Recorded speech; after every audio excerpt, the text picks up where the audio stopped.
Get off the marketing roller coaster and get on the automated fast track to digitally market your brand everywhere now. Join podcast producer Tom Hazard and Inc. columnist Tracy Hazard as they share easy content building formulas and smart cut secrets proven to fuel hundreds of blogs, podcasts, and brands with bingeable original content. Join the conversation on how to get your message out to the world. Be original. Be heard. Promote with power and purpose. Feed your brand. Hey everybody, welcome back to Feed Your Brand. I'm Tom Hazard, along with my co-host Tracy Hazard. And Tracy, what are we going to talk about today? Well, I was inspired by one of our podcasters who's both a client and I interviewed on the Binge Factor recently, Paul Higgins, and he has a favorites list. And so I thought I'd talk about the idea of a favorites list, when you should have one. I thought maybe we could talk about the idea of maybe spinning it off into its own feed, like should you do those things? But really talking about this idea is, how do we create a curated list, a special list that helps our audience, our members of our groups, navigate all the content we create? Because for you and I, it's a lot of content. We do create a lot of content. And you know what? I can't think of a better time of year to kind of reflect on your episodes that you've been producing and publishing over the last year to maybe create a favorites list, even, if you record enough episodes of what you've published this year, although there may be some other kinds of favorites lists that you might consider as well. Well, Paul did it, and this was really an interesting tactic. So Paul did it when he got to his 100th episode. So he gets to his 100th episode and he gave a recap of his 5 favorites. So he also, talked about his top episodes, which you can see based on the listenership. But sometimes those top episodes are not always the best episodes, because those top episodes can be, I'm going to say, they can be skewed by the fact that you had a really great guest who shared it really well, but that wasn't maybe a really great one based on your topic or based on your audience. So we want to make sure that we're balancing that out by the ones that are the most useful, where people can get the most information. Maybe it's even a 101 list or a start here list. That can be that as well. So, I call it master classes, which is my favorites video list. And I call it that because usually they're the longer videos where I'm teaching something, not just giving a brief topic or something like that, and definitely no interviews in there.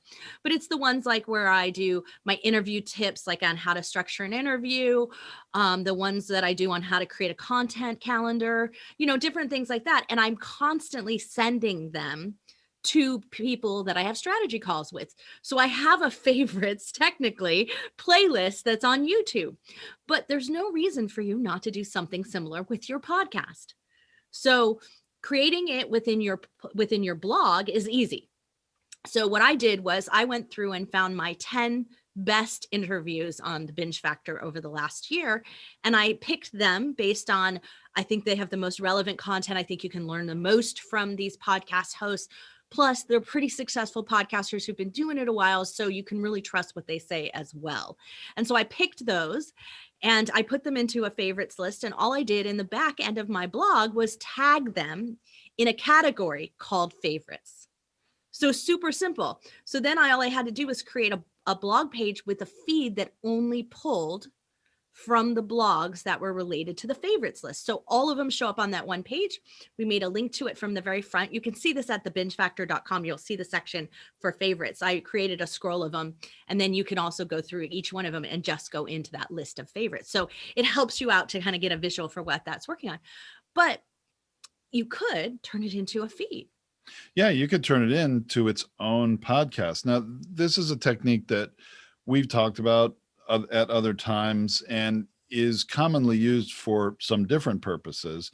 Maybe you have a fundamental series of 10 episodes that, depending on your niche or your subject matter, are really sort of a 101 series, right? That, if you have a very niche topic podcast in a certain field of practice or of study, and there are some basic fundamental ones that all your listeners would benefit from if they, listen to them all. You can sort of separate them and make its own podcast. Or when you get over 300 episodes, and I know for some of you it may be hard to imagine when you do get to that point, but it happened to us probably within 2 years, because we were publishing so many episodes a week, I think 5 for the first couple of years of our podcast. So we got there pretty quickly. And once you get to episode 301, then episode 1 is no longer available on all the podcasting apps. So we ended up creating a volume 1 of our first 100 episodes, and it eventually changed it to the first 200 episodes, and it keeps growing. It can only be 300. And then we had to create volume 2. So there's another reason you could create some additional shows that keep all your content alive in the podcast ecosystem. But I'm very much in favor of not just doing that, but highlighting certain episodes, collections of episodes, for a number of reasons. And one of them, I think it's brilliant to do it in a favorites, Tracy. Yeah, I think it gives you more flexibility for how you use it. You can drop an episode in and take it out. So when you're not using the feed, but you're inviting your listeners to come to the blog for your website, or come to your website and go to the favorites list, it's also a way to draw people in. Because I want the short list. I'm busy right now. I love that someone has 150 episodes. I know that they've got rich content in there. But for me to take the time to dive through and figure out which ones I should start with, it can be overwhelming. And if I start from the beginning of a show, and this can be a place where you lose listeners. When you start from the beginning of a show, when those episodes, you were kind of green, you weren't as good at it, maybe not all those episodes are relevant anymore. Maybe some of your guests are not even doing those businesses anymore because business has changed over the last year. This can be a place where we need to be more highly curated with how we're guiding the audience and what we're offering them, and start to not have them go from the beginning all the way through and have to fend for themselves, right? We want to guide them in the process. We're curators. That's our job. And so let's curate a great list. So you can have lists for different reasons. So I may have mentioned before on the show that we're going to be breaking the Feed Your Brand podcast into 5 feeds. It may have already happened by the time this episode airs, or it may not have. It just depends on when this is going to air, but we're breaking it into 5 different feeds with 5 different topic bases. This main Feed Your Brand feed is still going to exist. So it will still have all of the episodes in it. So if somebody subscribed to it, they're going to get it. But I'm creating a new feed in case your goal is to increase everything you want to know about guesting. Guest tactics will have its own category, or you're still launching your show, so launch tactics will be its own category. So this is kind of how we're breaking it out to make it easier also for someone new who comes in, because we're hitting up close to 200 episodes right now. That's a lot to sift through. So when you get into that place where you're trying to sift through that, that's a really hard time. And while I'm doing that, I just want to mention this, Tom, while I'm doing that, I'm fixing my episodes too. I'm retitling them if I thought the titles need a refresh, because maybe they need a new context. I am deleting out anyone I don't want to be associated with. So if the guest isn't there now, I don't take it off the blog. This is my trick. I leave the blog page up, but I remove them from the navigation and from all the categories. This way, if that guest ever has a link back to the page, it doesn't break. But I do remove it from the feed, and I do remove it from the navigation within the site. So somebody wouldn't stumble on it. You'd have to have the link only. So it's just my trick for trying to disassociate, but not break your website in the process. That sounds fantastic. I can also imagine if you, and I know some of our listeners and certainly some of our customers have interview format podcasts where they're interviewing very high profile guests, right? But not all your guests are probably that high profile. What I like about this idea of a favorites list is, somebody new who comes to your show and you've been publishing for several years wants to know, all right, what are the best ones that I really should listen to? Who are the best guests? And creating a favorites list of those, highlighting, the ones that you can look and see which ones were more popular from a listening perspective, because some episodes get listened to more than others. That may have a lot to do with the guest, but also maybe it's just who you want to feature. And another good reason to do this, to highlight your highest profile guests, or, you know, the ones that you're most proud of, is that when you are trying to pitch new people to be guests on your show, maybe, you know, people that are harder to get, you can give them a link to just that feed, and maybe it's a page on your website, or maybe it's you know, a link to the feed within, you know, a common podcast app like Apple or Spotify, and you can let them listen to the top 4 or 6 interviews you've ever done. And it kind of becomes a bit of an ego play, like, don't you want to be like these people and highlighted on my show, right? Don't you want to make my favorites list? Yeah. So, but then they don't have to, they're not just left to go and explore your show on their own and try to sift through hundreds of episodes, which ones are the best, you know? So there's so many good reasons, it seems, that and I'm sure for those of you that are just new and starting out, and maybe you haven't recorded, you know, 6 or 10 episodes total yet, you could pick your one favorite, though. You could really highlight and say, this is my new, you know, my new favorite, right? And so you could actually rotate that as a feature on your website.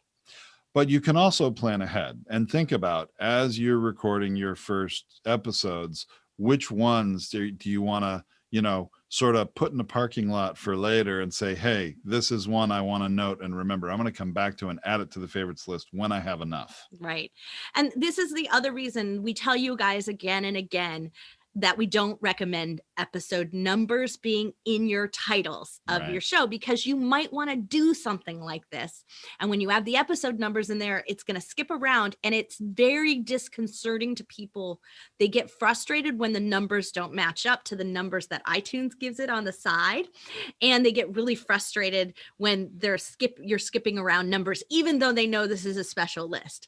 So I highly recommend, you know, if you're going to do this list, if you have numbers in them, to remove them at least from those episodes before you put them in a special list.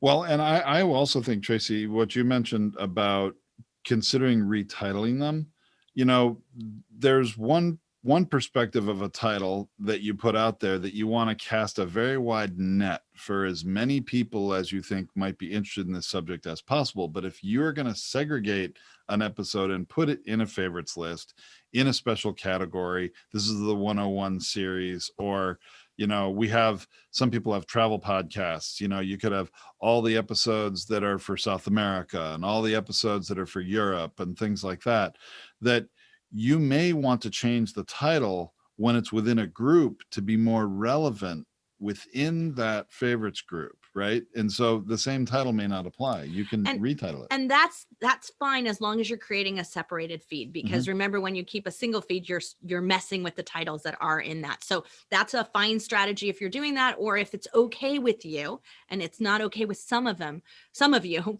but if it's okay if your blog title and your episode title and your feed are not the same thing exactly. So sometimes I'll start with a title that's a shorter title in my episode that's in the feed for what goes out to iTunes or Apple and Spotify and all of those places.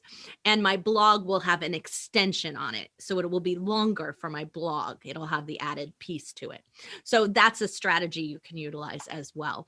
So thinking the titling does matter. So one of the other things I want to mention, because we did do this when we created the special series for HP and on our 3D print podcast, was we actually did take our favorite episodes, our favorite and most relevant to current times, to things that were going on in the 3D printing world at this moment. And so we took them and we actually updated them. We created a new introduction on them, and we did edit out a few things that were no longer, they were 2 times set in time. So they weren't as evergreen as they could be. So we did make an edit of it, and we made that in its own special list. So that's something you can do as well. So if you're creating this special list and a separate feed, this is certainly something where you can do a new intro on something, especially if you've got 600, we had 600 episodes. So, you know, it's like, you know, these things were like from 2017, it was time to bring them up, you know, and move them through. So that's why you can do this update. And the great part is that gets an updated title. The update goes and gets re-indexed by Google, and it comes back up to the forefront of your list of podcasts and episodes and Google ranking anyway. So it's a great way to utilize that. Great suggestion. All right. Well, what else do we have Yeah, to say so, about favorites lists? yeah, the here? only thing that I want to mention, the last thing I want to mention about a favorites list and all of those things is that make whatever you do flexible, because your favorites today could be different tomorrow. So create a flexible system for yourself, for like with the category tags, where I can take that, I can just delete that really easily. I don't have to move anything around. They just will stop showing up in that blog section. Or I can, like the feed part, it's just, it still exists in the main feed. I didn't get rid of it over there. If it's in the new feed, I can just remove it from that feed specifically. So curating a system for yourself of where you can be really flexible, and this can be a dynamic list, because your new favorites are yet to be recorded a lot of times. So you never know when that's going to happen. So that's my only suggestion on the end of it, is like, I always try to think of something that's flexible. That makes a lot of sense. I agree with the flexibility. And I had another really good thought on that has escaped me at the moment, which is going to mean... That's because you were getting distracted by Facebook Live. I did. I was keeping an eye on comments there. But the flexibility. Oh, yes, I remember. So I actually have, and this is not meant to be a downer, okay, but had a discussion with a customer just yesterday from recording this that illustrates the need for flexibility. Yeah. And he has an episode that was published only 2 weeks ago, but it was recorded, a couple of months ago. And that often happens with podcasters. And he asked us to make an adjustment to an episode, especially in their blog post and contact information for the guest, which is always there because his guest actually passed away. So quite unfortunate. Very sorry to hear that. But there's a reason you may want to adjust something. And especially if that episode, let's say it was in a favorites list, and you're talking about this person, and you're talking about, they can get their contact info on your website and maybe their own website or something like that. There's an episode that may need some editing and adjustment if you're going to continue to put it out there. But another idea is, if you are one of our clients in the Podetize system, is to drop it in a special ad. We did this for some of our clients who had pre-recorded episodes in the music industry, for example, and they were pre-recorded before COVID started. So they were talking about concerts and lives, and none of that was happening. So so she went back specifically and put a special ad spot in, and the ad spot allowed her to say, hey, this is happening right now, and this episode was pre-recorded, but I don't want you to miss it, even though some of these things have changed at this moment in time. And I'll try to get you an update next year as we find out what's going on. And you could do an ad spot that's the same kind of idea. And you could do that in your favorites list. So you could create your favorites list, and you could put a special ad that's in there that tells you, hey, just letting you know that this is my favorite, or just letting you know that this person, that although this was in my favorites list and it is truly my favorite, this person passed away, and I am putting this episode in memory of him. So you can really put a personal touch on it and do it in that way without having to edit, in case that's not, in the ballpark for you, because you're not having a producer or someone, or you don't normally produce your episodes like that. So that's a possibility as well. So, we want to always try to think again of flexibility, as we were pointing out, that being able to drop these ads and drop these things in at the right places where you can say something like that really gives you a lot of opportunity to both make sure that they're highly relevant to the user today, and also so that you have the flexibility to correct things as things move forward. Companies' name changes and all those kinds of things happen, right? They do. I have one person I communicate with a lot. His company's changed like 5 times in 2 years. It's crazy. So yeah, a lot of those things happen. That makes a lot of sense, Tracy. I want to just be clear for those people listening who may not be familiar. When you're referring, Tracy, to the ad system, basically, this is a system on Podetize, and it allows you to insert audio clips. They can be ads, they can be promotions, or like Tracy suggested,